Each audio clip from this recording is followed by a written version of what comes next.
Friends, once again welcome back to own YouTube channel learning. आपका syllabus में जो एक टॉपिक है वन वर्ड सब्स्टिट्यूट, तो आज वहीं से हम क्वेश्चंस देखने वाले हैं। 20 प्रश्न का ये हमारा सेशन चलेगा। सारे ही क्वेश्चन सेलेक्टेड हैं जो कि मॉडरेट लेवल से लेके और टफ लेवल तक जाएंगे, ठीक है। और दूसरी बात, एक चीज़ तो आप ध्यान कर लीजिए, अगर आपको उत्तर प्रदेश में शिक्षक, सरकारी शिक्षक बनना है, शिक्षक प्राइमरी टीचर बनना है या जूनियर आएगा वो बनना है, तो निश्चित रूप से आप को इंग्लिश अटेम्प्ट करनी ही पड़ेगी, भले ही इसके पहले यूपी टेट में आप इंग्लिश ना लें, कंपलसरी हो गया है, ठीक है। तो मेहनत तो करनी पड़ेगी। चलिए शुरू करते हैं। पहला प्रश्न आज का है, a place of shelter for ships. Ships मतलब क्या होती है? जो भेड़ें वगैरह होती हैं, उनको जहाँ रखा जाता है, उनके रहने का जो स्थान बनाया जाता है, वो क्या कहलाता है?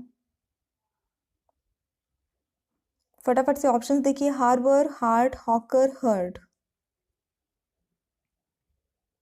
तो यहाँ पे सही आंसर आपका ऑप्शन नंबर ए हो जाता है, हार्बर कहलाता है, जिसका अर्थ बंदरगाह, मतलब शुद्ध हिंदी में कह सकते हैं, लेकिन बेसिकली जहाँ पे भेड़ों वगैरह को रखा जाता है। बात करते हैं, एक बहुत अच्छा वर्ड यहाँ पे मुझे मिलता है, हर्ड मतलब तो झुंड होता है। एक बहुत अच्छा वर्ड मुझे मिलता है यहाँ पे, hawker.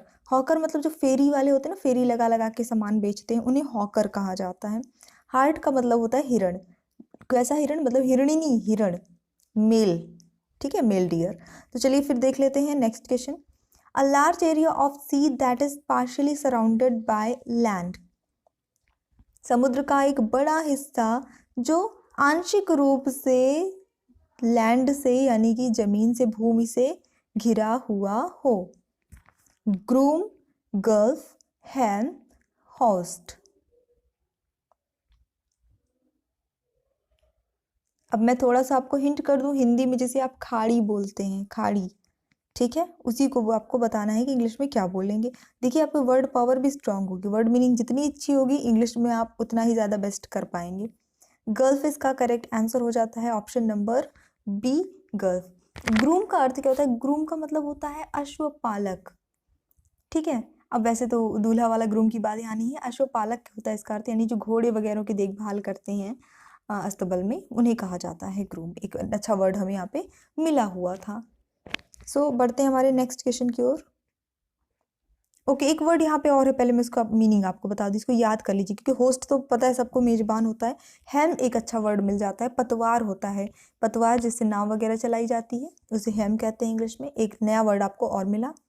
A dog used for hunting, यानी शिकार के लिए जो कुत्ते प्रयोग किए जाते हैं, या फिर जिसको हम शिकारी कुत्ता कह सकते हैं, उसे इंग्लिश में एक वर्ड में क्या कहेंगे?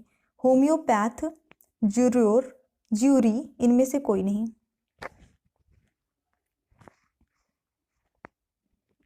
तो आपका सही आंसर होगा ऑप्शन नंबर डी, इनमें से कोई नहीं। ये इनमें से कोई इसका आंसर नहीं, क्योंकि उसे कहते हैं हॉन्ट, HOUND, जो कि इस ऑप्शन में अवेलेबल नहीं था। तो मुझे लगता है कि आपने इन तीनों में से कोई गेस किया होगा, लेकिन आंसर इसका होता है नन ऑफ दिस। काफ़ी अनएक्सपेक्टेड इसका आंसर रहा। One who Yeats too much, जो बहुत ज़्यादा खाता है, कुछ लोग होते हैं ना बहुत ही ज़्यादा खाते हैं, उसे क्या कहा जाता है? Emetic, sphincter, gluten, fleet. क्या कहेंगे एक शब्द में? बहुत ज़्यादा खाने वाले को पेटू जिसको कहते हैं, बहुत पेटू है वो। चलिए देखेंगे यहाँ पे सही आंसर जो हो जाता है वो हो जाता है आपका ऑप्शन नंबर सी, ग्लूटन कहलाता है। इसका करेक्ट आंसर हो जाएगा glutton. Move to the next question. A thing which can easily be broken, जो चीज़ आसानी से टूट जा सके। तो जो चीज़ आसानी से तोड़ी जा सके उसे सेंचुरी, फ्रेजिल, टूरिस्ट, इनमें से कोई नहीं, उसे कहेंगे फ्रेजिल, जिसको हिंदी में कहते हैं भंगुर, फ्रेजिल, ठीक है। सेंचुरी मतलब शताब्दी, सदी कह होती है। टूरिस्ट मतलब जो आपके सैलानी होते हैं वो कहलाते हैं tourist. A swelling part of a body, कई बार शरीर में सूजन आ जाती है, जिसको हम हिंदी में सूजन कहते हैं, सूजन आ जाना, उसको इंग्लिश में क्या कहते हैं? Inflammation, extempore, cardiologist, neurologist. Swelling part of a body, शरीर में सूजन जो आ जाती है वो, तो उसे कहा जाता है इन्फ्लेमेशन, यानी सूजन आ गया ना, यानी इन्फ्लेमेशन हो जाना, इंग्लिश में ये कहते हैं। ऑप्शन नंबर ए यहाँ पे बिल्कुल करेक्ट हो जाता है इस क्वेश्चन के लिए। अगला प्रश्न, अ रिमाइंडर ऑफ समथिंग, किसी चीज़ का रिमाइंडर, किसी चीज़ को याद दिलाने की जो प्रोसेस होती है वो क्या कहलाएगा? मोमेंटो, ऑप्टिमिस्ट, पैसिमिज्म, या फिर ए एंड बी दोनों कहला सकता है। किसी चीज़ का रिमाइंडर जो आपको किसी चीज़ की याद दिलाए वो क्या कहलाएगा? तो चलिए देख लेते हैं, यहाँ पे जो सही आंसर होगा वो हो जाता है मोमेंटो, यानी किसी चीज़ के जो याद में हो। ठीक है, अब जैसे मान लीजिए ताजमहल देखिए तो आप शाहजहां मुमताज की जो स्टोरी है वो याद आ जाती है। कोई भी चीज़ जो किसी भी चीज़ की याद दिलाए उसको एक वर्ड में आप मोमेंटो कह सकते हैं। वो कोई पिक्चर हो सकती है, वो कोई इमारत हो सकती है, वो कोई चीज़ हो सकती है। ठीक है, दैट डिपेंड्स। अगला प्रश्न जो है, an idle talk, optician, hostess, okay, germicide, gossip, यानी कि कोई जेन्युइन टॉक नहीं हो, बातचीत मतलब ऐसे ही जो नॉर्मल बेकार की बात जिसे हम कह सकते हैं, फालतू की बात जिसे हम कहते हैं, वो क्या कहलाता है? ये सबको बन जाएगा, वेरी गुड। ठीक है, सही उत्तर आपका ऑप्शन नंबर डी, गॉसिप कहलाती है। मतलब फालतू की बात करना जिसका कोई यूज़ नहीं है, जिसका कोई सेंस नहीं रहता, बस ऐसे ही टाइम पास के लिए लोग बात करते रहते हैं कुछ भी, वो गॉसिप कहलाती है। अ चाइल्ड ऑफ डेविल, अच्छा प्रश्न है, क्या कहलाएगा? डेविल का अर्थ क्या होता है? डेविल का अर्थ होता है शैतान। तो शैतान का बच्चा एक वर्ड में इंग्लिश में क्या कहलाएगा? इम्प, बॉटनी, कपबोर्ड, इनमें से कोई नहीं। काफी आसान है। तो ओके, इम्प कहलाता है, ऑप्शन नंबर ए सही हो जाता है। IMP इम्प कहलाता है, इसका अर्थ होता है शैतान का बच्चा, छोटा सा भूत जिसे आप कह सकते हैं।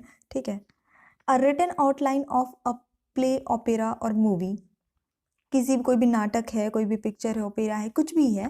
ठीक है, इसका जो एक लिखित रूप में एक आउटलाइन, रूपरेखा जो तैयार की जाती है ओवरऑल, वो क्या कहलाएगा?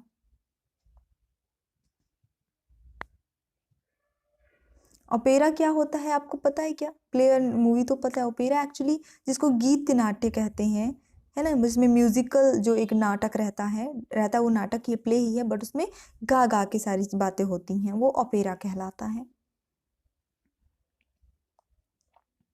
तो वो कहलाता है सिनेरियो। ठीक है, इस प्ले का सिनेरियो क्या है, यानी कि इसका रिटन आउट लाइन जो है वो कहलाता है सिनेरियो, चाहे वो प्ले हो, चाहे ओपेरा हो, मूवी हो, ऐसी कोई भी चीज़ हो। ठीक है, इसके बाद एक वहाँ पे आपको वर्ड बहुत अच्छा मिल रहा है जिसका अर्थ आई थिंक याद कर लेना है, ये वर्ड यूज़ होते हैं कई काफ़ी जगह पे। एक्सटेम्पोर, इसका अर्थ होता है बिना तैयारी के या अचिंतित, यानी बिना किसी चिंता के, ऐसे ही बिना कोई विचार के अचानक से जैसे कोई काम किया जाए। One who does not believe in the existence of God, वो जो भगवान पर विश्वास नहीं रखते, या फिर जिसे हम हिंदी में शुद्ध नास्तिक कहते हैं, वो क्या कहलाते हैं इंग्लिश में?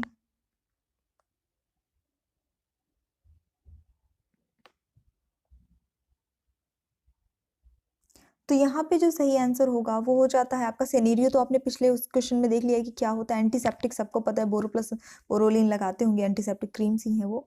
यहाँ पे एथिस्ट जो है इसका सही आंसर हो जाता है, जिसका अर्थ होता है नास्तिक। ठीक है, क्या हो जाएगा? एक अच्छा वर्ड यहाँ पे आपको और मिल रहा है, इसकी भी मीनिंग आप याद कर लीजिए, करते चलिए। ऑर्थोपेडिस्ट मिल रहा है यहाँ पे आपको एक वर्ड, जिसका अर्थ हो जाता है जो हड्डी रोग से के विशेषज्ञ होते हैं, हड्डी के जो डॉक्टर होते हैं, उन्हें कहा जाता है। Move to the next question. A person who has come into a foreign country to live there permanently, यानी एक व्यक्ति जो किसी कहीं विदेश में जाता है, वहाँ हमेशा के लिए रहने के लिए, बसने के लिए जिसको कह सकते हैं, चाहता है, उसे क्या कहेंगे एक वर्ड में? सेनेरियो, एक्सटेम्पोर, ऑर्थोपेडिस्ट या इमाइग्रेंट। अब यहाँ पे मेरे ख्याल से बाकी सारे वर्ड का अर्थ तो आप ऑलरेडी जान चुके हैं। सिनेरियो का अर्थ है नाटकीय रूपरेखा, ठीक है। एक्सटेम्पोर का अर्थ मैं आपको बता चुकी हूँ, अचिंतित। ऑर्थोपेडिस्ट हमने पिछले क्वेश्चन में देखा है, हड्डी रोग विशेषज्ञ। तो बचता है आपका ऑप्शन नंबर डी, इमाइग्रेंट कहलाएगा ऐसा व्यक्ति जो कहीं विदेश में हमेशा के लिए बस जाने के लिए चला जाता है, ठीक है। अब एक वर्ड यानी अप्रवासी जिसे कहते हैं, एक वर्ड आपको और मिलता है, कभी कभी इम की जगह ई लगा होता है, ई माइग्रेंट। माइग्रेंट पूरा वही रहेगा, आई एम की जगह ई लगा रहेगा। तो इसका अर्थ वो होता है कि जो इंसान अपना खुद का देश छोड़कर कहीं और सेटल हो जाता है। तो अर्थ कुल मिला के दोनों का सेम ही होता है। बैकग्राउंड नॉइस के लिए थोड़ा सा सॉरी है आज। A substance like ether chloroform, यानी कि ऐसा सब्सटेंस, जैसे क्लोरोफॉर्म के बारे में सबसे जानते हैं, ईथर के बारे में जानते हैं, जो बेहोश करता है, जो बेहोश करने की का एक दवा कह सकते हैं हम इसे, संवेदनहारी कह सकते हैं, वो क्या कहलाता है? Anaesthetic, analyst, alien, antiseptic. बेहोश करने वाली दवा को क्या कहेंगे एक वर्ड में इंग्लिश में? तो सही उत्तर होता है एनेस्थेटिक, ये इसका सही आंसर हो जाता है। One who can not read and right, जो लिख या पढ़ नहीं सकता, पढ़ लिख नहीं सकता, क्या कहलाएगा? सो सही आंसर होगा वो इलिटरेट कहलाता है, यानी अनपढ़, जिसे हम शुद्ध हिंदी में कहते हैं। स्टडी ऑफ प्लांट्स, पेड़ पौधों का जो पढ़ाई करते हैं उसे क्या कहेंगे? Botany, zoology, calendar, antiseptic. Repeated है थोड़े ऑप्शंस, एक दो तो आपको थोड़ी हेल्प मिल जाएगी, गेस करना आसान हो जाता है। तो वनस्पति शास्त्र जो होता है वो कहलाता है बॉटनी इंग्लिश में। ऑप्शन नंबर यहाँ पे सही हो जाता है। जूलॉजी जो है वो जंतु विज्ञान है, जो जीवों के बारे में पढ़ते हैं, जानवरों के बारे में, पशु पक्षी के बारे में। अ person who is a great lover of his country, एक ऐसा व्यक्ति जो अपने, यानी कि कुल मिला के जिसको हम कहते हैं देशभक्त कहते हैं, राष्ट्र प्रेमी कहते हैं जिसे, वो उसे इंग्लिश में क्या कहते हैं? इम्पोर्टर, पैट्रियट, एंटीना या मैसन? तो यहाँ पे सही आंसर होगा पैट्रियट कहते हैं, जिसे हम देशभक्त कह सकते हैं शुद्ध शुद्ध हिंदी में। मैसन एक वर्ड जो यहाँ पे मिलता है आपको, उसका अर्थ होता है राजगीर या मकान वगैरह बनाने वाला जो कारीगर होता है वो।